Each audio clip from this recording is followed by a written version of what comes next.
بعد فأعوذ بالله من الشيطان الرجيم بسم الله الرحمن الرحيم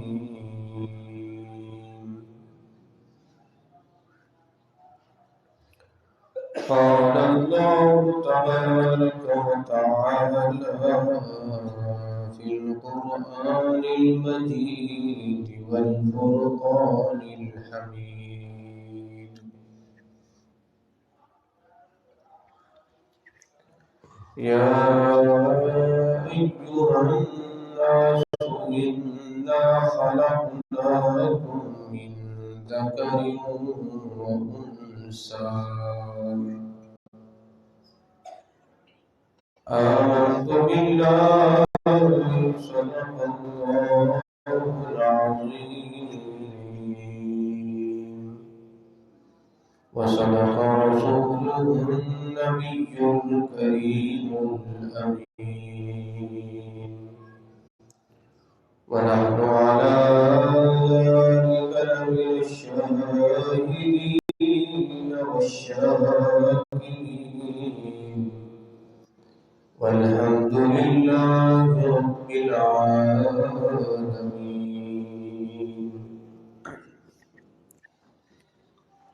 مولاي صل وسلم دائما أبدا على حبيبك خير الخلق كلهم يا رب بالمصطفى بلغ مقاصدنا واغفر لنا ما مضى يا واسع الكرم إلهي بحق بني فاطمة كبر قول ایمان کنی خاتمہ اگر دعوت رد کنی ور قبول منو دست دامان آلی رسول الہی تڑپنے دھڑکنے کی توفیق دے دل مرتضی سوز صدیق دے یا الہی ہر جگہ تیری عطا کا ساتھ ہو جب بڑے مشکل شہے مشکل کشا کا ساتھ ہو یا الہی بھول جائیں نزا کی تکلیف کو شادی دیدار حسن مصطفیٰ کا ساتھ ہو یا الہی نامہ اعمال جب کھلنے لگے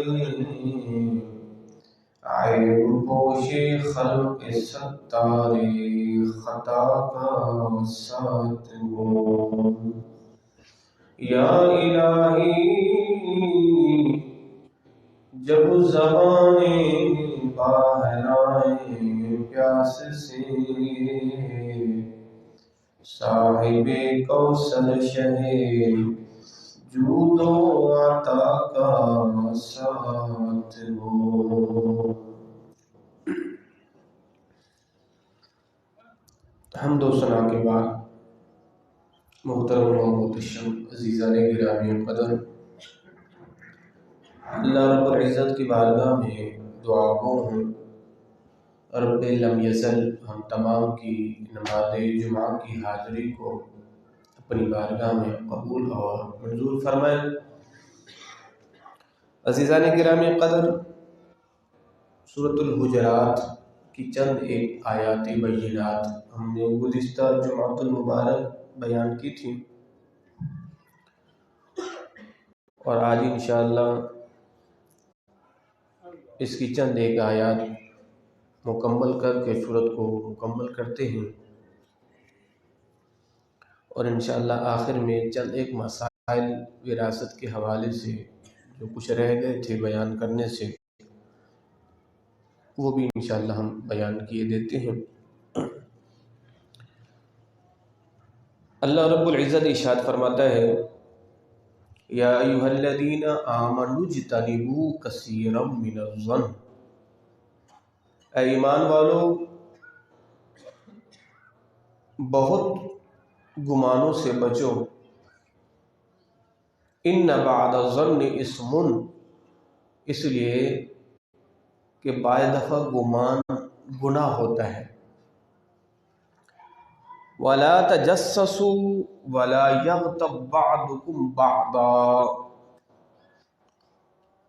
اور ایک دوسرے کی جستجو میں نہ رہو اور ایک دوسرے کی غیبت بھی نہ کرو۔ ایحب احدکم ان یأکل لحم اخیہ میتا، کیا تم میں سے کوئی شخص یہ پسند کرتا ہے کہ وہ اپنے مردہ بھائی کا گوشت کھائے؟ فَكَرِهْتُمُوهُ، تو یہ تمہیں ناپسند ہوگا۔ وَاتَّقُوا اللَّهَ، اللہ سے ڈرو، إِنَّ اللَّهَ تَوَّابٌ الرحیم، بے شک اللہ بہت توبہ قبول کرنے والا اور رحم کرنے والا ہے۔ یہ آیت کریمہ بنیادی طور پہ ہم نے جیسے گزشتہ جمعے میں بیان کیا تھا کہ سورۃ حجرات کی شروع کی جو آیات ہیں وہ حضور کی تعظیم و تکریم کے حوالے سے ہیں، اور آخر کی جو آیات بینات ہیں وہ ایک بہترین معاشرے کی بھلائی کے لیے اللہ رب العزت نے بیان فرمائی ہے۔ اب دیکھیں اس آیت بینات کو اگر میں اور آپ ہم میں سے ہر ایک شخص اپنے اوپر لازم کر لے تو معاشرے کے اندر سے کئی برائیاں وہ ختم ہو سکتی ہیں۔ اور سب سے اہم چیز، اس آیت بینات کے ذریعے بندہ خود بھی اپنے اندر قلبی سکون بھی محسوس کرے گا، اور نیکیوں کے ضائع کرنے کا جو ہم سلسلہ بعض دفعہ غیبت کی نظر کر کے نیکیاں ضائع کرتے ہیں، تو انشاءاللہ ان نیکیوں کو محفوظ کرنے کا بھی ہمیں ایک ذریعہ مل جائے گا۔ تو کیا فرمایا، یا ایھا الذین آمنوا اجتنبوا کثیرا من الظن، اے ایمان والو بہت زیادہ گمان کرنے سے بچو، بہت زیادہ گمان کرنے سے بچو، اس لیے کہ ان بعد الظن اسم، بعض دفعہ بہت زیادہ گمان وہ گناہ میں لے جاتا ہے۔ ولا تجسسوا، اور تم کسی کی جستجو میں نہ رہو، جستجو کسی کی تلاش میں نہ رہو، کسی کی ٹو میں نہ رہو، کسی کے عیبوں کو تلاش کرنے میں نہ رہو، کسی کی خامیوں کو کوریدنے میں نہ رہو، کسی کے عیبوں کو ڈھونڈنے میں نہ رہو، کسی کے ویک پوائنٹ کو ڈھونڈنے میں نہ رہو۔ ولا تجسسوا، اس تلاش میں نہ رہو کہ مجھے میرے بھائی کی کوئی کمزوری مل جائے، اس کا کوئی عیب مل جائے، اس تلاش میں نہ رہو۔ ولا یغتب بعضکم بعضا، اور تم میں سے کوئی کسی کی غیبت بھی نہ کرے، نہ کسی کے عیب تلاش کرو، نہ کسی کے عیب بیان کرو۔ دیکھیں کتنا کمال کا حسن ہے آیت کے اندر، نہ کسی کے عیبوں کو تلاش کرو نہ بیان کرو۔ اولاً تو تلاش نہ کرو، اگر چند ایک عیب کسی کے مل گئے ہیں تو ان کو پھر بیان بھی نہ کرو۔ ولا یغتب بعضکم بعضا، ایک دوسرے کی غیبت نہ کیا کرو۔ اب گمان کی کئی اقسام ہوتی ہیں، ایک ہوتا ہے کسی سے برا گمان رکھنا، یہ تو ویسے ناجائز ہے۔ ہاں، اچھا گمان رکھنے کو کہا بھی ہے۔ اچھا گمان اللہ سے رکھیں آپ، اور بندہ جیسے اللہ سے گمان رکھتا ہے اللہ بندے کو ویسے اس گمان کے مطابق دیتا ہے۔ اللہ سے اچھا گمان رکھا کرو، اللہ سے ہمیشہ خیر کا گمان رکھا کرو۔ اللہ تو بندوں کے ساتھ ویسے کرتا ہی خیر ہے. اور پھر فرمایا کہ نیک لوگوں کے بارے میں بھی اچھا گمان رکھا کرو. ظن المؤمنون خیرا، مومن سے خیر کا گمان رکھو، مومن سے شر کا گمان نہ رکھو. اور پھر ارشاد فرمایا کہ جو لوگ ظالم، جابر، بد کردار، ان سے تو خیر کی توقع نہیں کی جا سکتی، مگر پھر بھی آپ ان کے کسی کام کو خیر ہی سمجھے. کوئی نیکی کا کام کیا ہے تو لوگ اس کو بھی برے گمان کی طرف لے جاتے ہیں. کہتے ہیں اس نے جو کام کیا ہے، اس نے کوئی دکھلاوا کیا ہوگا، اس کے پیچھے بھی اس کی کوئی نہ کوئی پالیسی ہوگی. تو وہاں پر آپ برا گمان نہ رکھو، خیر کا گمان رکھو. کس نے کوئی صدقہ کیا ہے، کس نے کوئی نیک کام کیا، یہ نہیں کہو اس کے پیچھے اس کی کوئی ریاکاری ہوگی، اس کے پیچھے کوئی اس کی چال ہوگی. نہیں، بظاہر آپ کو وہ کام اچھا دکھ رہا تو خیر کی نیت رکھیں، کہ یہ کہیں کہ اللہ نے ہو سکتا ہے اس کو اس کام کی توفیق دیو. اللہ اکبر. تو اللہ رب العزت قرآن پاک میں ایک اور جگہ ارشاد فرماتا ہے کہ وَلَا تَقْفُ مَا لَيْسَ لَكَ بِهِ عِلْمٌ، اس بات کے پیچھے نہ پڑ جس کا تجھے علم ہی نہیں ہے. وَلَا تَقْفُ مَا لَيْسَ لَكَ بِهِ عِلْمٌ، اس بات کے پیچھے نہ پڑو جس کا تمہیں علم ہی نہیں ہے. یاد رکھو ان السمع والبصر والفؤاد، فرمایا کہ آنکھ اور دل ان سب کے بارے میں تم سے سوال کیا جائے گا. ان السمع والبصر، سماعت، کان اور دل، ان کے بارے میں تم سے سوال کیا جائے گا. تمہاری آنکھ دیکھتی کیا تھی، تمہارا کان سنتا کیا تھا، اور تمہارے دل میں خیال آتے کیا تھے. ان السمع والبصر والفؤاد کل اولئک کان عنہ مسئولا، ان میں سے ہر ایک کے بارے میں سوال ہوگا. یعلم خائنۃ الاعین، اللہ آنکھوں کی خیانت کو بھی جانتا ہے. وما تخفی الصدور، جو بندہ دلوں میں بھید چھپاتا ہے اللہ اس کو بھی جانتا ہے. اب آنکھوں کی خیانت کیا ہے؟ مفسرین کرام فرماتے ہیں کہ بعض دفعہ بندہ جو ہے وہ آنکھوں سے بد نگاہی کر رہا ہوتا ہے، اور قریب دیکھتا ہے کہ کوئی نہیں ہے تو پھر بد نگاہی کرتا رہتا ہے. جب کوئی اس کو دیکھ لے تو فوراً اپنی نگاہوں کو نیچے کر لیتا ہے، اور یہ اگلے کو تصور دیتا ہے کہ میں تو دیکھ ہی نہیں رہا.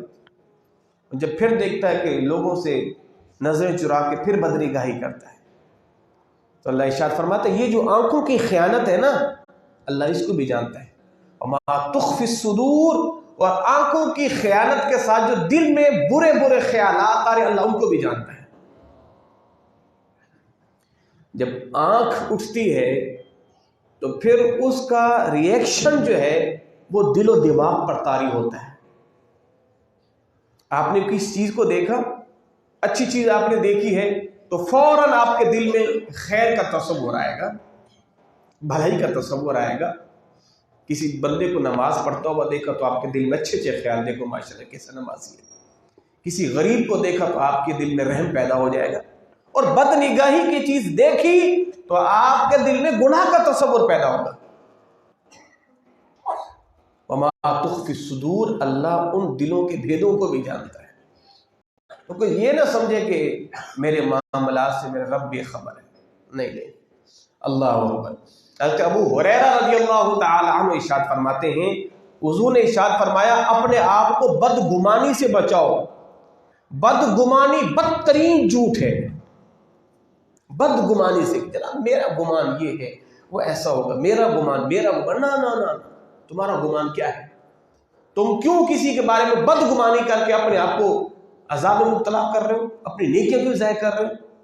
خیر کا گمان رکھ سکتے تو رکھو، بدگمانی نہ کرو. تو کیا فرمایا؟ بدگمانی بدترین جھوٹ ہے. جھوٹ کیسے ہے؟ آپ کسی سے کہتے ہیں یار میرا گمان یہ ہے کہ اس نے یہ کام کیا ہوگا. آپ نے جب اس سے یہ کہا اس نے کیا ہوگا تو آپ نے جھوٹ بولا نا، اس نے کیا ہی نہیں ہے. تو آپ اپنے گمان کو جھوٹ میں تبدیل کر رہے ہو. اور پھر کیا فرمایا حضور نے؟ فرمایا ایک دوسرے کے ظاہری اور باطنی عیب تلاش نہ کرو. ایک دوسرے کے ظاہری اور باطنی عیب تلاش نہ کرو، حرص نہ کرو، حسد نہ کرو، بغض نہ رکھو، اور ایک دوسرے سے روح گردانی نہ کرو۔ اے اللہ کے بندو، بھائی بھائی بن جاؤ۔ کتنا کمال کا میرے مدنی آقا کا فرمان ہے۔ یہ دیکھیں نا حضور کیا فرما رہے ہیں۔ اس نے فرمایا بدگمانی سے بچو، بدگمانی بدترین جھوٹ ہے۔ ایک دوسرے کے ظاہری اور باطنی عیب تلاش نہ کرو، حرص نہ کرو، حسد نہ کرو، بغض نہ کرو، ایک دوسرے سے روح گردانی نہ کرو۔ اے اللہ کے بندے، بھائی بھائی بن جاؤ۔ اللہ کے بندے بھائی بھائی بن جاؤ۔ اللہ اکبر، اللہ اکبر۔ آقا کریم صلی اللہ تعالی علیہ وآلہ وسلم نے ارشاد فرمایا کہ بعض دفعہ بدگمانی بندے کو جھوٹ میں مبتلا کرتی ہے اور جھوٹ بندے کو جہنم سے دور کر دیتا ہے۔ امام غزالی علیہ رحمہ فرماتے ہیں شیطان آدمی کے دل میں بدگمانی ڈالتا ہے، شیطان آدمی کے دل میں بدگمانی ڈالتا ہے، تو مسلمان کو چاہیے کہ وہ شیطان کی تصدیق نہ کرے اور اس کو خوش نہ کرے۔ اللہ اکبر۔ یہاں تک بھی کہا گیا ہے اگر کسی کے منہ سے شراب کی بدبو بھی آ رہی ہو نا تو فرمایا کہ اس پر بھی حد نہیں لگے گی، ہو سکتا ہے کہ اس نے کلی کی ہو، اس نے جو ہے وہ کلی کی ہو۔ یہاں تک اگر کسی کے منہ سے شراب کی بو آ رہی تو پھر بھی اس پر حد لگانا جائز نہیں، ہو سکتا ہے اس نے شراب کا ایک گھونٹ پی کر کلی کر دی ہو۔ کسی کے منہ سے شراب کی بو آ رہی ہے تو یہ نہیں شرابی ہے، ممکن ہے اس نے پیا ہو اور منہ کے اندر ہو، اس کو اللہ نے توبہ کی توفیق بخش دی ہو، اس نے فوراً کلی کر کے اس کو پھینک دیا ہو۔ یعنی اس حد تک ہمیں کسی کے بارے میں بدگمانی سے بچایا گیا، اس حد تک بھی آپ نہیں کہو کہ جناب یہ اس حد تک بھی بدگمانی نہیں کرو۔ اللہ اکبر، اللہ اکبر۔ آقا کریم صلی اللہ تعالی علیہ وآلہ وسلم نے ارشاد فرمایا، حضور نے فرمایا اے لوگوں جو زبان سے ایمان لائے اور ایمان ان کے دلوں میں داخل نہیں ہوئے، جو زبان سے ایمان لائے اور ایمان ان کے دلوں میں داخل نہیں ہوئے، فرمایا کس کے دل میں؟ فرمایا کہ جو مسلمان کی غیبت کرتا ہے اور مسلمانوں کی چھپی ہوئی باتوں کو ٹٹولتا ہے، اس ٹو میں رہتا ہے، اس کا کوئی عیب ملے۔ فرمایا کہ جو شخص اپنے مسلمان بھائی کی چھپی ہوئی چیزوں کو ٹٹولے گا، قیامت کے دن اللہ اس کی پوشیدہ چیزوں کو ٹٹول کر ظاہر کر دے گا۔ جو اپنے بھائی کی چھپی چیزوں کو ٹٹولے گا، تلاش کرے گا، قیامت کے دن اللہ اس کی چھپی چیزوں کو، اب اللہ کے لیے کوئی چیز چھپی ہوئی تو ہے نہیں نا، اس سے مراد یہ کہ جو لوگوں کے سامنے چھپی ہوئی تھی۔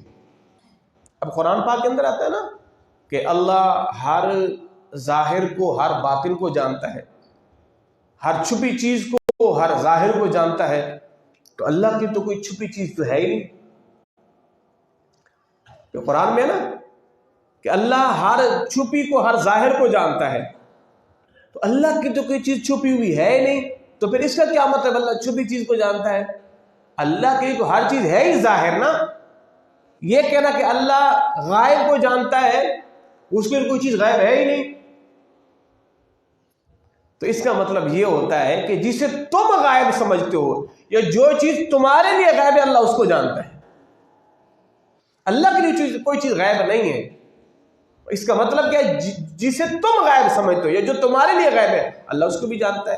اب یہ جو کہا نا کہ اللہ تمہاری پوشیدہ چیزوں کو ظاہر کر دے گا، اللہ کے لیے پوشیدہ تو نہیں ہے، اس کا مطلب کہ جو چیزیں لوگوں سے پوشیدہ تھی اللہ ان کو ظاہر کر دے گا۔ اللہ اکبر۔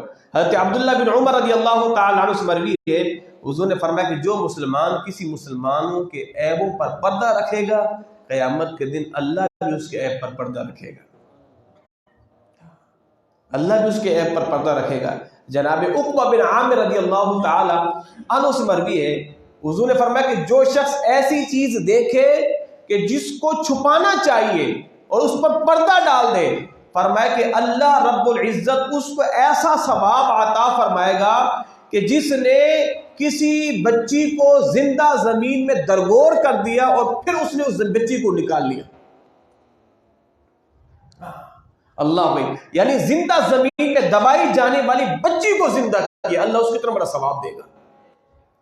یعنی اگر کسی نے کسی بچی کو زمین میں دفن کر دیا اور ایک بندے کو پتہ چل گیا اس نے اس بچی کو زندہ زمین سے نکالا، اس کو اللہ کتنا بڑا ثواب دے گا. اور میں اتنا ہی ثواب اللہ اس کو دے گا کہ جس نے کسی کے عیب دے کے اس کو پردہ ڈال دیا، مجھے تو پتہ ہی نہیں.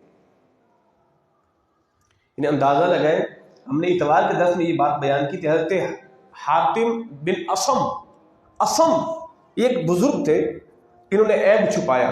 وہ عیب کیسے چھپایا کہ ان کی جو زوجہ تھی نا وہ ان کے پاس مسئلہ پوچھنے کے لیے آئی، تو اتنے میں ان کی جو زوجہ تھی ان کی ہوا خارج ہو گئی. اور ہم نے اتوار کے درس میں یہ حدیث پاک بیان کی تھی، آپ آزاد شرکت فرمایا کر. اتوار کے مغرب کے بعد درس کے اندر احادیث طیبہ کا بہترین درس ہوتا ہے، مسئلہ مسائل علمی معلومات سے لبریز درس ہوتا ہے، 20 منٹ کا ہوتا ہے، آپ ضرور شرکت فرمایا کریں. بڑی معلومات اور علم میں بھی اضافہ ہوگا آپ کی انشاءاللہ. تو حضور نے فرمایا نا کہ اس چیز پر کیوں ہنستے ہو جو چیز تم خود بھی کرتے ہو، یعنی ہوا کا خارج ہونا. حضور نے فرمایا اگر کسی کی ہوا خارج ہو ہے نا کسی مجلس میں، تمہیں حق نہیں پہنچتا اس پر ہنسو، اس پر تانے کسو. حضور نے فرمایا یہ کام تم خود بھی تو کرتے ہو، یہ فطرتی عمل ہے نا آدمی کا، کوئی بندہ اس سے مبرہ تو نہیں ہے، ہر ایک بندہ کرتا ہے، تم اس پر ہنستے کیوں ہو. وہ بزرگ جو تھے ان کی زوجہ کی ہوا خارج ہو گئی، تو اب وہ بزرگ جو تھے اگر وہ کہتے کہ میں اس پر کچھ کرتا کچھ بولتا تو ان کی شرمندگی ہوتی، تو میری زوجہ مجھ سے مسئلہ پوچھنے کے لیے آئی تو میں نے کہا کہ زور سے پوچھو. انہیں زور سے پوچھا، میں نے کہا اور زور سے، انہیں اور زور سے. تو گویا کہ میں نے اس بات کو ظاہر کیا کہ میری جو ہے وہ سماعت جو ہے وہ صحیح نہیں ہے، یعنی میں زور سے اونچی آواز سنا کرتا ہوں. تو جب میں نے بار بار کہا نا زور سے تو ان کے چہرے پہ خوشی آ گئی. وہ سمجھ گئے کہ یہ جو میری ہوا خارج ہوئی ہے شاید انہوں نے اس کی آواز نہیں سنی، اس کی آواز نہیں سنی. اور پھر ساری زندگی اپنی زوجہ کے سامنے یہ جو تھا نا یہ بہرے پن والا یہ ہمیشہ کرتے رہے تا دم حیات. کبھی اپنی زوجہ کو بتایا نہیں کہ میں تو صحیح سنتا ہوں، اور کہیں یہ نہ کہے کہ یہ تو صحیح سنتے تھے، ان کو معلوم ہو گیا تھا. ساری زندگی اس ایپ پر، یہ کوئی ایپ تو تھا ہی نہیں نا، یہ تو فطرتی عمل تھا، مگر اس پر بھی جو ہے وہ یہی کہتے رہے کہ میں کم سنتا ہوں، اس لیے کہ کہیں انہیں شرمندگی کا سامنا نہ کرنا پڑے. اندازہ لگائیں یہ تھے ہمارے اللہ کے ولی جو کتنے جو ہے لوگوں کے حقوقوں کا خیال کرتے تھے. اللہ. جناب ابو ہریرہ رضی اللہ تعالیٰ نے فرمایا تم میں سے کوئی شخص اپنے بھائی کی آنکھ میں تنکا دیکھتا ہے اور اپنی آنکھ کو بھول جاتا ہے. اپنی آنکھ کو بھول جاتا ہے مطلب کیا ہے کہ اگلوں کا تو عیب دیکھ رہے ہو، خود کا عیب بھول چکے ہو. اور آگے ارشاد فرمایا، حضور نے فرمایا کہ جب تم اپنے ساتھی کے عیب ذکر کرنے کا ارادہ کرتے ہو اپنے عیبوں کو یاد کیا کرو. اس وقت جب کسی کے عیب کھولنے لگو نا، جب کسی کی غیبتیں کرنے لگو تو فوراً اپنے عیبوں کو تلاش کیا کرو. بھائی یہ عیب تو میرے اندر بھی تو ہے نا، میرے اندر بھی تو ہے. اللہ اکبر. اب یہ جو آیت کریمہ تھی نا وَلَا يَغْتَبْ بَعْضُكُمْ بَعْضًا، تم میں سے کوئی جو ہے کسی کی غیبت نہ کرے، یہ ایسا ہی ہے جیسا وہ اپنے مردہ بھائی کا گوشت کھا رہا ہے. اب اس کا شان نزول کچھ یوں ہے. اللہ اکبر. آقا کریم صلی اللہ تعالی علیہ وآلہ وسلم، سرکار مدینہ صلی اللہ تعالی علیہ وآلہ وسلم کے صحابہ کرام تھے. تو حضور نے فرمایا کہ سرکار کسی غزوے میں جا رہے تھے، تو حضور نے فرمایا کہ جو 2 امیر صحابہ اپنے ساتھ کسی غریب صحابی کو لے لیں. مطلب یہ تھا کہ جن کے پاس سواری ہے، زاد راہ ہے، اپنے ساتھ کسی ایسے کو لے لیں کہ جس کے پاس کچھ نہیں ہے، وہ راستے میں تمہاری خدمت کرے گا. تو جناب سلمان فارسی رضی اللہ تعالیٰ عنہ کو 2 صحابیوں کے ساتھ کر دیا. اب ان کی ذمہ داری تھی کہ راستے میں کھانا پکانا، کام کاج ان کی ذمہ داری تھی. اللہ اکبر.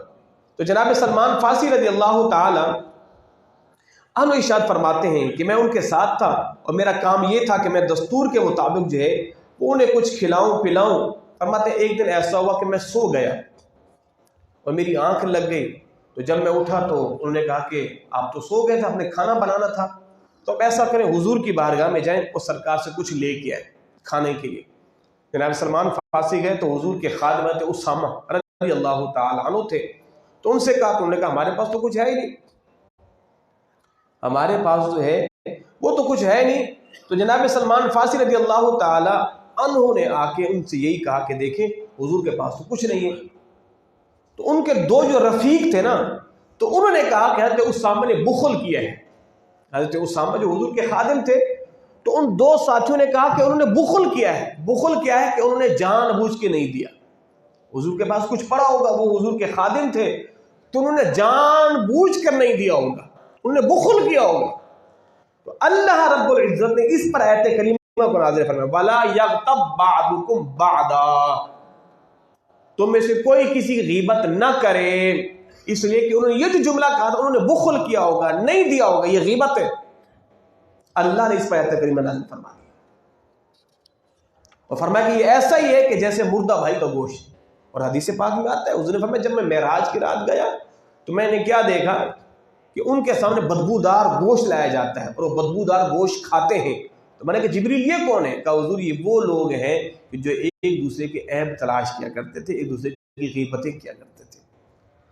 آج ہماری کوئی بھی محفل ہو نا, نجی محفل ہو, گھر میں ہو, باہر ہو, ہماری تو محفل اس وقت تک جو ہے وہ کمپلیٹ نہیں ہوتی جب تک ہم 5-6 لوگوں کی غیبتیں نہ کر لیں. یہ یوں ہے تو یہ یوں ہے. عورتیں ہوں تو پھر وہ سارے علاقے کی ارد گرد کی ساری عورتوں کی غیبتیں, فلاں ایسی ہے, فلاں ایسی ہے, فلاں کا شوہر ایسا ہے, فلاں کے بیٹے ایسے ہیں.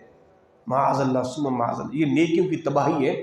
جناب ابو ہریرہ رضی اللہ تعالی عنہ ارشاد فرماتے ہیں حضور نے فرمایا تم جانتے ہو غیبت کیا چیز ہے؟ صحابہ کرام نے عرض کی یا رسول اللہ صلی اللہ علیہ وسلم اللہ اس کا رسول ہی جانے.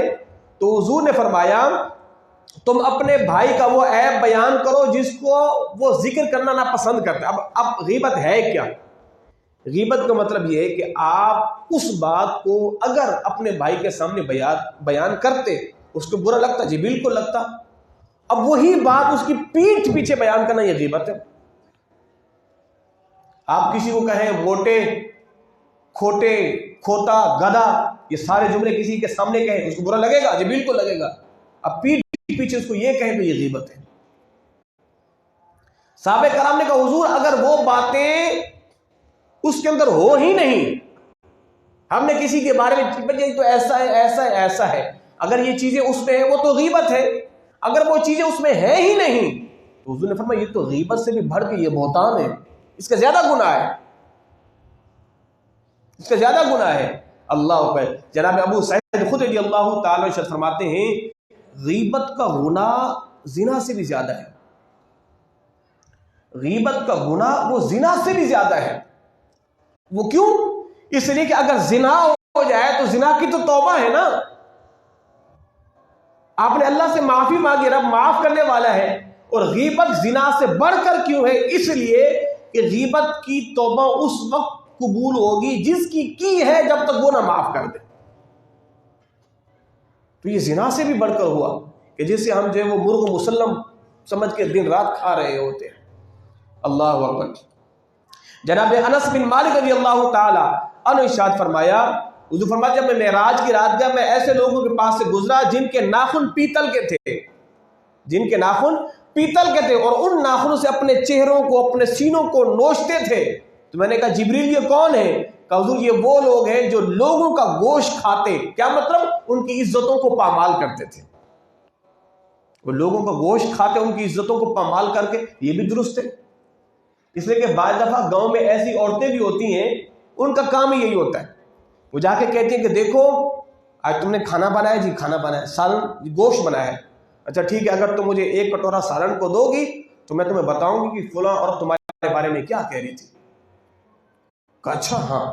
اس نے سالن کٹورے کا دیا اور پھر جو دل میں ہے اس کی غیبتیں کی. اس کو جا کے یہ کہا اگر تم مجھے یہ دو گی تو میں تمہیں بتاؤں گی کہ فلاں اور تمہارے بارے میں کیا کہہ رہے تھے. کہا اچھا. اس نے دیا تو اس کو جا کے غیبتیں کی.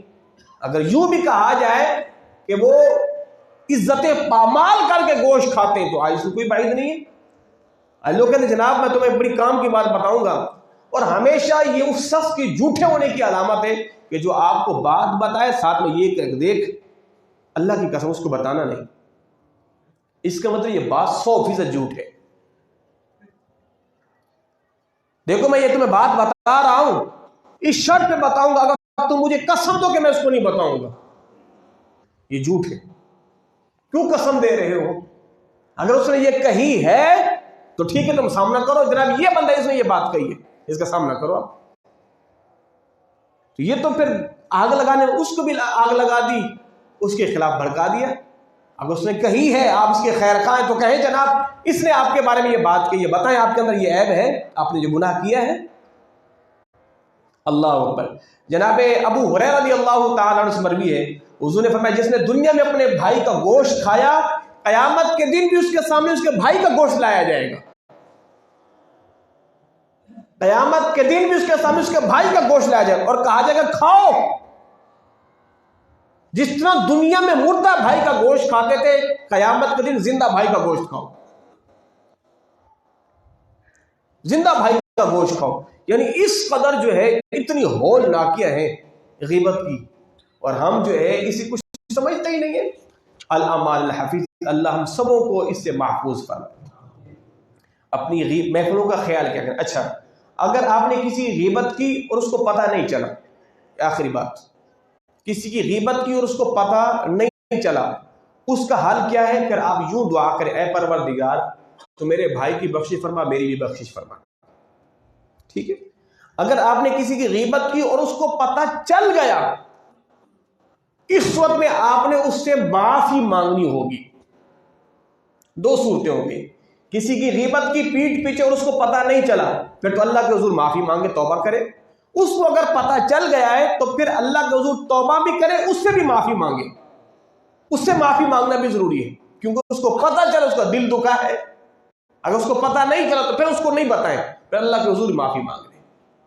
اللہ اکبر. اللہ رب العزت آگے ارشاد فرماتا ہے، یا ایھا الناس، اے لوگوں ہم نے تمہیں پیدا کیا من ذکر و انثی، ایک آدمی سے ایک عورت سے، اور پھر ہم نے بنایا تمہارے قبائل تاکہ تم ایک دوسرے کو پہچانو. ان اکرمکم عند اللہ، سنو اللہ نے جناب آدم جناب بی بی حوا سے ساری کائنات کو تو بنا دیا، فرمایا سنو ان اکرمکم عند اللہ، تم میں سے اللہ کے نزدیک سب سے زیادہ افضل اور اعلیٰ وہ ہے اتقاکم، جو سب سے زیادہ متقی ہوگا.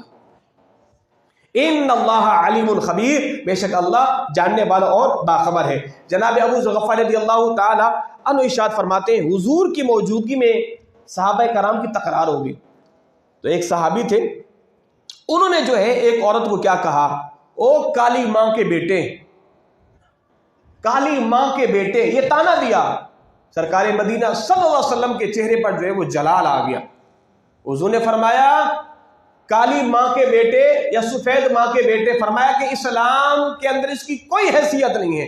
اللہ کے نزدیک سب سے افضل اور اعلیٰ وہ ہے کہ جو تقوی میں سب سے آگے ہے. جب صحابی نے کہا تھا نا کالی ماں کے بیٹے، وہ لیٹ گئے ان کے سامنے، کہا دیکھو مجھ سے یہ ہوا، تم میرے منہ پہ تھپڑ مارو کہ میں نے تمہیں کالی ماں کا بیٹا کیوں کہا ہے. میں نے تمہیں کالی ماں کا، تم میرے منہ پہ تھپڑ مارو یا پھر مجھے معاف کرو. حضور نے ہاتھوں ہاتھ تربیت فرما دی کہ تم نے کہا کیوں ہے کالی ماں کے بیٹے. اسلام تو ان چیزوں کو ختم کرنے کے لیے آیا ہے، پر میں یہ ساری باتیں زمانے جاہلیت کی تھی. اسلام کے اندر کوئی اپنے باپ پر، اپنے دادا پر، اپنے پردادا پر، اپنی جائیداد پر، اپنے محلات پر کوئی فخر نہیں کرے گا. ہاں اگر کسی نے فخر کرنا ہے اپنی آپ میں تو یہ فخر کرے کہ دیکھو بھائی اللہ کا بڑا شکر ہے، رب نے مجھے نماز پنجگانہ کی بھی توفیق بخشی ہے. اور بڑے مزے کی بات یہ کہ نماز پنجگانہ کے ساتھ میں اشراق بھی پڑھتا ہوں، چاش بھی پڑھتا ہوں، تہجد پڑھتا ہوں. یہ میری فخر کی بات ہے. ادھر فخر کرے، اور فخر کرنا آپ کو سوٹ بھی کرتا ہے، اور یہ واقعی آپ کے لیے قابل فخر بات ہے. اللہ اکبر. جناب موسیٰ علیہ السلام کے زمانے میں نا دو شخص آپس میں بیٹھ کے تکرار ہو گئی. اس نے ایک نے کہا کہ میرا باپ تیرے باپ سے افضل، میرا دادا تیرے دادا سے افضل، میرا پردادا تیرے پردادا سے افضل. یہاں تک کہ اس نے اپنی 9 پشتیں گنوائی، اپنی 9 پشتیں کہ میرا فلاں فلاں فلاں فلاں وہ بھی افضل. جناب موسیٰ کے پاس اللہ کے فرشتے جناب جبریل ہے، فرمایا اس کو کہو وہ 9 پشتیں جن کو تو نے گنوائی ہیں اور 10ویں پشت تو، اللہ نے تمہیں 10 کی 10 پشتوں کو جہنم میں ڈال دی ہے. 10 کی 10 پشتیں جہنم میں چلی گئی. کیوں؟ تم نے کہا کہ میرا فلاں افضل، فلاں افضل، فلاں افضل. اللہ اکبر. بڑا پیارا واقعہ ہے. اس آیت کا نزول ہے، حضرت تم میں سے کوئی افضل نہیں ہے. اللہ اکبر. اللہ مدنی آقا صلی اللہ تعالی علیہ وسلم مدینہ طیبہ میں ایک غلام بک رہا تھا. مدینہ طیبہ میں ایک غلام بک رہا تھا. اس نے کہا دیکھو بھائی مجھے جو بھی خریدے نا ایک شرط ہے، مجھے جو بھی خریدے ایک شرط ہے، وہ شرط کیا ہے؟ مجھے اس شرط پر خریدے گا کہ جب جب نماز کا ٹائم ہوگا اور مجھے نماز کی اجازت دے گا، اور وہ نماز بھی میں سرکار کے پیچھے پڑھوں گا۔ اگر کسی نے خریدنا ہے تو مجھے خریدے، شرط یہ ہے نماز کا ٹائم مجھے چھوڑے گا اور نماز بھی میں سرکار کے پیچھے آ کے پڑھوں گا۔ اگر کسی نے خریدنا ہے تو آ جائے۔ اللہ اکبر، اللہ اکبر۔ تو سرکار کے اس غلام کو جو ہے ایک شخص نے خرید لیا، ایک شخص نے خرید لیا۔ خریدنے کے بعد وہ سرکار کے پیچھے نماز پڑھتا رہا۔ اب وہ غلام جو بیمار ہو گیا، سرکار مدینہ اس کی عیادت کو تشریف لے گئے، اور جب اس کا انتقال ہو گیا تو سرکار اس کی تدفین میں تشریف لے گئے۔ اس کے بارے میں لوگوں نے کچھ کہا کہ دیکھ سرکار کیوں تشریف لے آئے، یہ تو غلام تھا، یہ تھا، یہ تھا، یہ تھا۔ لوگوں نے اپنے جو بھی تاثرات تھے انہوں نے کہے۔ اللہ نے قرآن کی آیت فرما دی، ان اکرمکم عند اللہ اتقاکم۔ اسلام کے اندر غلام حاکم محکوم کی کوئی حیثیت نہیں ہے، رب کو پیارے وہ ہیں کہ جو رب کے پیارے ہیں۔ سرکار اس کی عیادت کو تشریف لے گئے، سرکار اس کی تدفین میں تشریف لے گئے۔ کیوں؟ اس نے شرط کیا باندھی تھی، لوگوں جب بھی نماز کا ٹائم ہوگا مجھے اجازت دینا، اور نماز بھی سرکار کے پیچھے پڑھوں گا۔ اور حضور اپنے نمازی کے لیے کیسے تشریف لائے؟ اللہ اکبر، اللہ اکبر۔ آقا کریم صلی اللہ تعالی، اور یہ اسلام ہی ہے کہ اسلام نے جو ہے اس بات پر ہمیں کہا کہ اسلام کے اندر کوئی جو ہے نسب، کوئی حسب، کوئی ذات پات کا کوئی تصور ہی نہیں ہے۔ وہ جبھی تو کہا تھا نا کہ ایک ہی صف میں کھڑے ہو گئے محمود و ایاز، نہ رہا کوئی بندہ نہ بندہ نواز، نہ رہا بندہ یعنی نہ کوئی غلام نہ کوئی آقا ہے، ایک ہی صف میں کھڑے ہو گئے۔ بادشاہ محمود غزنوی بھی کھڑا، اس کے ساتھ اس کا غلام محمود بھی کھڑا ہوا ہے۔ یہ اسلام کا حسن ہے، اسلام کا حسن ہے۔ کسی کے باپ کے اندر اتنی ہمت نہیں، اگر یہاں پر کوئی سیٹ کھڑا ہوا ہے ساتھ میں کوئی غریب آ کے نماز پڑھ رہا، اس کی ہمت اس کو اٹھا کے پیچھے کرے، یہ اسلام اجازت نہیں دیتا۔ ایک شخص حضور کی بارگاہ میں، حضور میں اسلام قبول کروں گا، مجھے اسلام دے گا کیا؟ کالے رنگ کا حبشی تھا، مجھے کیا ملے گا؟ غلام تھا، میں اسلام قبول کروں مجھے ملے گا کیا؟ حضور فرمایا اے میرے غلام تمہیں یہ ملے گا، جب تم نے اسلام قبول کر لیا جس صف میں ابو بکر کھڑے ہو کے نماز پڑھیں گے تم بھی وہاں پہ کھڑے ہو کے نماز پڑھ سکتے ہو، تمہیں یہ ملے گا۔ بھلا بتاؤ اس سے بڑھ کر کیا چاہیے؟ رب کے سامنے سارے برابر کھڑے ہو گئے، تمہاری کوئی حیثیت نہیں ہے، کوئی وقات نہیں ہے، تو بھی رب کا بندہ، میں بھی رب کا بندہ ہوں۔ یہ ہے اسلام کا حسن۔ اللہ اکبر، اللہ اکبر۔ اللہ رب العزت ہم سبوں کو قرآن پاک کی آیت بینات پہ عمل کرنے کی توفیق عطا فرمائے۔ یہ چند ایک آیتیں رہتی ہیں مختصر مسائل وراثت کے حوالے سے۔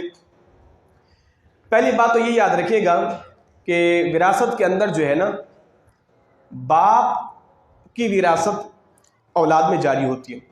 اگر کوئی بندہ پیچھے بیٹیاں چھوڑ کے جاتا ہے نا، بیٹیاں، اور اس کے بیٹے نہیں ہیں، تو وراثت بیٹیوں کو بھی ملے گی، بیٹیوں کو ملنے کے بعد پھر وہ وراثت بھتیجوں کی طرف بھی منتقل ہوتی ہے۔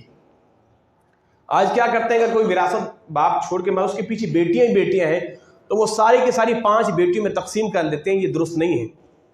ہاں اگر کوئی بندہ پیچھے بیٹا چھوڑ کے جائے گا نا تو اس وقت میں جائیداد گھر کے اندر رہے گی، گھر سے باہر نہیں جائے گی۔ ہاں اگر کوئی بندہ بیٹیاں چھوڑ کے جاتا ہے، بیٹے ہیں ہی نہیں، تو پھر وہ جائیداد بیٹیوں میں تقسیم ہونے کے بعد آگے پیچھے بھی تقسیم ہوگی، اس کے بھتیجوں میں، بھائیوں میں، ادھر بھی تقسیم ہوگی۔ اگر ایک بیٹا بھی ہے تو پھر ساری کی ساری جائیداد وہ گھر میں رہے گی۔ اچھا اسی طرح اگر کوئی شخص کی بیٹیاں ہیں، اب کہتا ہے کہ جناب اگر میں مر گیا تو میری جائیداد تو میرے بھتیجے بھی لے جائیں گے، اس لیے کہ میرے بیٹے تو ہیں ہی نہیں۔ اگر اپنے جیتے جی یہ چاہتا کہ میں ساری جائیداد اپنی بیٹیوں کو دے جاؤں تو وہ یہ کر سکتا ہے، اس نیت سے کہ میری بیٹیاں ہیں، ان پر کوئی ہاتھ نہیں رکھے گا، ان کی کوئی دیکھ بھال نہیں کرے گا، تو اپنے جیتے جی وہ ساری جائیداد اپنی بیٹیوں کو نام کر کے اور پھر وہ ان کے ملک کر دے۔ میں نے گزشتہ جمعے بھی کہا تھا، اگر کوئی باپ کسی بیٹے کے نام پہ کاغذات تیار کر کے چلا جاتا ہے اور وہ چیز بیٹے کی ملکیت میں نہیں آتی تو وہ پھر بیٹے کی نہیں ہوگی، وہ وراثت میں تقسیم ہوگی۔ مثلا بھئی یہ دکان میں نے بیٹے کو دی، کاغذات سب اس کے نام کے ہیں، مگر اس دکان پہ کنٹرول، تصرف سارا باپ کا ہے، اس کی چابیاں ساری چیزیں اس کے باپ کے پاس ہیں، بخائی نام کر کے گیا بیٹے کے تو بیٹے کی نہیں ہوگی۔ ہاں اگر باپ نام کرنے کے بعد کیا جناب یہ چابیاں، یہ دکان آپ کی ہے، بس ختم، یہ آپ کی ملک، تم جو چاہو کرو۔ اب اگر باپ کے انتقال کے بعد پھر وہ وراثت میں تقسیم نہیں ہوگی، اس لیے کہ باپ نے اس کو ہبہ کر دیا، اس کو ملک کر دیا۔ اور اسی طرح حضور کے پاس ایک شخص آیا، یا رسول اللہ میں ایک غلام اپنے بیٹے کو دینا چاہتا ہوں، میں دے سکتا ہوں؟ حضور نے فرمایا تمہارے اور بیٹے ہیں؟ جی اور بھی بیٹے ہیں، کیا ان کو بھی دے رہے ہو؟ کہ ان کو نہیں، صرف میں اپنے ایک اس بیٹے کو غلام دے رہا ہوں۔ تو اس میں نہیں، یہ جائز نہیں، دینے تو سب کو برابر دو ورنہ کسی کو نہیں دو۔ تو کوئی باپ یہ کہ جناب یہ میرا بڑا بیٹا میں اس کو دے رہا ہوں، اس کو زیادہ دے رہا ہوں، اس کو دوں گا نہیں، یہ بالکل ناجائز ہے، یہ بالکل ناجائز ہے، اس لیے کہ وارث کو حق نہیں پہنچتا وہ اپنی اولاد کے بارے میں وصیتیں کریں۔ اچھا، اولاد کے بارے میں باپ کی وصیت پوری نہیں کی جائے گی۔ باپ مرنے سے پہلے کہتا ہے کہ جناب میری آدھی جائیداد میرے بڑے بیٹے کو دے دینا، باقی سب تقسیم کر لینا، یہ وصیت پوری نہیں کی جائے گی۔ ہاں دیگر کاموں میں اگر وہ وصیت کرتا ہے، اگر میں مر گیا بھی میری جائیداد مسجد میں مدرسے میں 1/3، وصیت 1/3 پر ہوگی، ایک سے زیادہ نہیں۔ اور بندہ کہتا ہے میرے مرنے کے بعد آدھا مال اٹھا کے مسجد کو دے دینا، مدرسے کو دے دینا، نہیں، اس کے مال کی 1/3 پر وصیت پوری ہوگی، اس سے زیادہ پر وصیت پوری نہیں ہوگی۔ اچھا، اسی طرح اولاد جیتے جی اپنے باپ سے پتہ کیا کہتی ہے؟ میرا حصہ دو۔ اولاد اکثر آپ دیکھتے ہیں کہ باپ کئی نمازی آگے جی میرے بیٹے اسے حصہ مانگ رہے ہیں، ان کم بختوں کو کہو بغیر تو تمہارا حصہ ہے کہاں؟ تم کما کے لائے تھے؟ تو ایسی اولاد تو کم بخت اولاد ہے کہ جو جیتے جی باپ سے کہتے کہ چل میرا حصہ نکال، تیرا حصہ کہاں سے آ گیا؟ اس کا حصہ ہے ہی نہیں۔ اس کو حصہ تب ملے گا کہ جب باپ کا انتقال ہو گیا، اب جب وراثت تقسیم ہوگی تب باپ کا حصہ ملے گا۔ جیتے جی کوئی نہ اپنی ماں سے حصہ لے سکتا نہ اپنے باپ سے لے سکتا ہے کہ میرا حصہ دو، میں نے یہ کرنا ہے، نہ، بالکل نہیں دے گا باپ، شرعاً بھی نہیں دے سکتا اور قانون بھی نہیں دے سکتا۔ اور کئی ایسے بدبخت اپنی اولاد کو تھانوں تک لے کے گئے۔ ایک نمازی تھے، کہتے ہیں جناب امام صاحب میرے بیٹے مجھے تھانے تک لے کے گئے، وہ کہ تھانے دار ایسے چونکہ تھا کوئی نیک آدمی، اس نے اولاد کو مار کے بھگایا، تمہیں شرم نہیں ہے تم نے باپ کو تھانوں میں لا رہے ہو؟ باپ جب زندہ اس کی مرضی ہے بھائی، جب جس کو جتنا چاہے دے سکتا ہے، مگر دینے کا مراد ان کو مل کر دے، اور جیتے جی میرا حصہ نکالو، لا حول ولا قوت الا باللہ۔ یہ ہے اولاد کا حال۔ ایک شخص حضور کی بارگاہ میں حاضر ہو، یا رسول اللہ میرا باپ میرا مال لیتا ہے، میرا باپ میرا مال لیتا ہے یعنی اٹھا لیتا ہے، تو حضور کیا حکم ہے؟ حضور نے کیا فرمایا؟ انت و مالک لی ابیک، فرمایا او خدا کی بندے تو بھی تیرا باپ کا، تیرا مال بھی تیرے باپ کا، سب کچھ تیرے باپ کا، تیرا تو ہے ہی کچھ نہیں، تیرا کیا ہے؟ تیرا مال بھی تیرے باپ کا ہے اور تو بھی اپنے باپ کا ہے۔ حال تو اولاد ماں باپ کو دینے کے بجائے ان سے لینے کے لیے ہوتی ہے، اور کیا کہتے ہیں کہ بڈھا سانپ بن کے بیٹھا ہوا ہے، مال تو کچھ دیتا ہی نہیں ہے۔ لا حول ولا قوت۔ یاد رکھیے کہ دنیا مکافات عمل ہے، جیسا بیج بو گے ویسا کاٹو گے، جیسا کرو گے ویسا تمہیں پھل ملے گا۔ اپنے ماں باپ کی عزت و تکریم کرو، اور یہ وراثت کے چکر میں ماں باپ کو اذیتیں نہ دو، ماں باپ کو گھسیٹو نہیں، اور ماں باپ کو کوڑ کٹیری کے چکر نہ لگواؤ۔ اللہ ہم سبوں کے حال پر رحم فرمائے۔ سب سے بڑا خزانہ ماں باپ کا سایہ ہے، سب سے بڑی وراثت ماں باپ کا سایہ ہے۔ ماں باپ کا سایہ چلا گیا، اب دولت کس کام کی ہے؟ کس کام کی دولت ہے؟ جو نیک اولاد ہوتی ہے وہ پتہ کیا کہتے ہیں؟ ساری دولت ابا کی آپ لے لو، بس ابا مجھے دے دو، میں ان کی خدمت کروں گا، اللہ مجھے سے ڈبل ٹرپل عطا فرما دے گا۔ اللہ ہمیں ایسی اولاد بنائے۔ وما علیہ الا البلاغ المبین۔